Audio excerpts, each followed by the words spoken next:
Breaking news చూస్తున్నాం. ఉపరితల ద్రోణి కారణంగా తెలంగాణలో 2 రోజుల నుంచి ముసురు కమ్ముకుంది.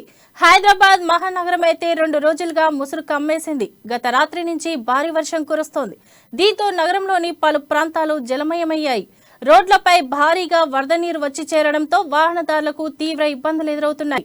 దీనికి తోడు తీవ్ర చలిగాలులు వీస్తూ ఉండటంతో నగరవాసులు బయటికి రావడానికే జంకుతున్నారు. ఇదిలా ఉంటే ఇవాళ రేపు కూడా భారీ వర్షాలు కురుస్తాయని హైదరాబాద్ వాతావరణ కేంద్రం హెచ్చరికలు జారీ చేసింది. దీంతో అధికారులు అప్రమత్తమయ్యారు. అలాగే ప్రజలను కూడా అవసరం ఉంటే తప్ప బయటికి రావద్దని సూచించారు.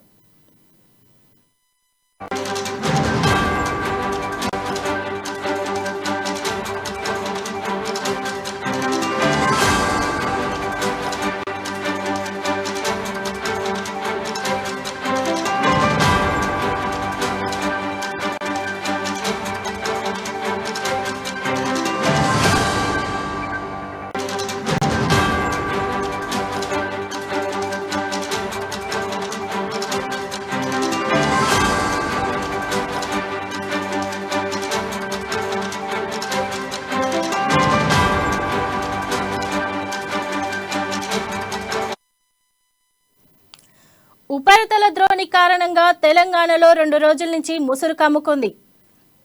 హైదరాబాద్ మహానగరం అయితే 2 రోజులుగా ముసురు కమ్మేసింది. గత రాత్రి నుంచి భారీ వర్షం కురుస్తోంది. దీంతో నగరంలోని పలు ప్రాంతాలు జలమయమయ్యాయి. రోడ్లపై భారీగా వరద నీరు వచ్చి చేరడంతో వాహనదారులకు తీవ్రంగా ఇబ్బందులు ఎదురవుతున్నాయి. దీనికి తోడు తీవ్రంగా చలిగాలులు వీస్తూ ఉండడంతో నగరవాసులు బయటికి రావడానికి జంకుతున్నారు. ఇదిలా ఉంటే ఇవాళ రేపు కూడా భారీ వర్షాలు కురుస్తాయని హైదరాబాద్ వాతావరణ కేంద్రం హెచ్చరికలు జారీ చేసింది. దీంతో అధికారులు అప్రమత్తమయ్యారు. అలాగే ప్రజలను కూడా అవసరం ఉంటే తప్ప బయటికి రావద్దని సూచించారు. దీనిపై మరింత సమాచారం మా ప్రతినిధి రాజు అందిస్తారు. చెప్పండి రాజు. శోభ, గత 3 రోజులుగా తెలంగాణ రాష్ట్ర వ్యాప్తంగా భారీ వర్షాలు కురుస్తా ఉన్నాయి. కొన్ని చోట్ల మోస్తరు నుంచి కూడా భారీ వర్షాలు కురుస్తా ఉన్నాయి. ఈ నేపథ్యంలోనే వాతావరణ శాఖ అధికారులకు కూడా ఇప్పటికే హెచ్చరికలు జారీ చేసిన పరిస్థితి ఉంది. ఈ వర్షాలు మరొక 3 రోజుల పాటు కూడా కురిసే అవకాశం ఉందని చెప్పి కూడా వాళ్ళు తెలియజేయడం జరిగింది. దీనికి సంబంధించి వాళ్ళు ఇప్పటికే కొన్ని ప్రాంతాలకు ఆరెంజ్ అలర్ట్, కొన్ని ప్రాంతాలకు రెడ్ అలర్ట్ కూడా జారీ చేసిన పరిస్థితి ఉంది. ఒకసారి మనం ఆరెంజ్ అలర్ట్ ఉన్న ప్రాంతాలు చూసుకుంటే భద్రాద్రి కొత్తగూడెం, జయశంకర్, కరీంనగర్, మంచిర్యాల, ములుగు, నిజామాబాద్, పెద్దపల్లి, రాజన్న సిరిసిల్ల జిల్లాలకి ఆరెంజ్ అలర్ట్ జారీ చేశారు. అదేవిధంగా హైదరాబాద్, జగిత్యాల, జనగాం, మేడ్చల్, మల్కాజ్గిరి, రంగారెడ్డి, సంగారెడ్డి, వికారాబాద్, వరంగల్, యాదాద్రి జిల్లాలకు ఎల్లో అలర్ట్ జారీ చేశారు. ఈ ప్రాంతాల్లో ఎక్కువగా కూడా వర్షం కురుస్తుందని కూడా చెప్పడం జరిగింది. మొత్తంగా చూస్తున్నట్టయితే బంగాళాఖాతంలో ఏర్పడినటువంటి ఆవర్తనం ఉపరితల ద్రోణి ప్రభావంతో రాష్ట్ర వ్యాప్తంగా వర్షాలు కురుస్తా ఉన్నాయి. సో ఇప్పటికే గోదావరి నదికి కూడా వరద ఉధృతి పెరుగుతా ఉంది. భద్రాచలం చుట్టుపక్కల ప్రాంతాలు కూడా ప్రజలు కూడా ఇప్పటికే అధికారులు అప్రమత్తం చేశారు. మరోవైపు నిన్న మంత్రి కేటీఆర్ జిహెచ్ఎంసీకి సంబంధించిన అధికారులతో రివ్యూ మీటింగ్ కూడా నిర్వహించడం జరిగింది.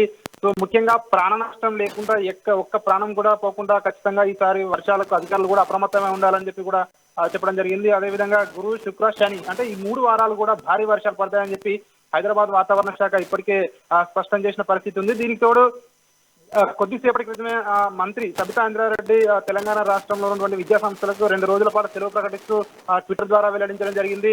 ముఖ్యమంత్రి కేసీఆర్ ఆదేశాల మేరకే 2 రోజుల పాటు విద్యార్థులకు సెలవులు ఇస్తున్నామని చెప్పి గత ఒక 1 అవర్ క్రితమే ఆమె వెల్లడించడం జరిగింది. అదేవిధంగా ఈ భారీ వర్షాల కారణంగా రాజధాని నగరంలో ముఖ్యంగా హైదరాబాద్ లో చూస్తున్నట్టయితే ఈ వర్షాల నేపథ్యంలో అవసరమైతే తప్ప ప్రజలు ఎవరు కూడా బయటికి రావద్దని చెప్పి కూడా ఇప్పటికే అధికారులు సూచిస్తా ఉన్నారు. అదేవిధంగా ఎక్కడైతే కొన్ని చోట్ల విద్యుత్ కూడా అంతరాయం ఏర్పడతా ఉంది, కొన్ని నాళాలు అయితే పొర్లుతున్న పరిస్థితి అయితే ఉంది. ముఖ్యంగా అధికారులు కూడా చెప్తా ఉన్నారు అవసరమైతే తప్ప బయటికి రావద్దు అని కూడా చెప్తా ఉన్నారు. మరో 3 రోజుల పాటు కూడా పరిస్థితి ఈ విధంగానే ఉంటుందని కూడా చెప్తా ఉన్నారు. Shobha. Right, thank you Raju.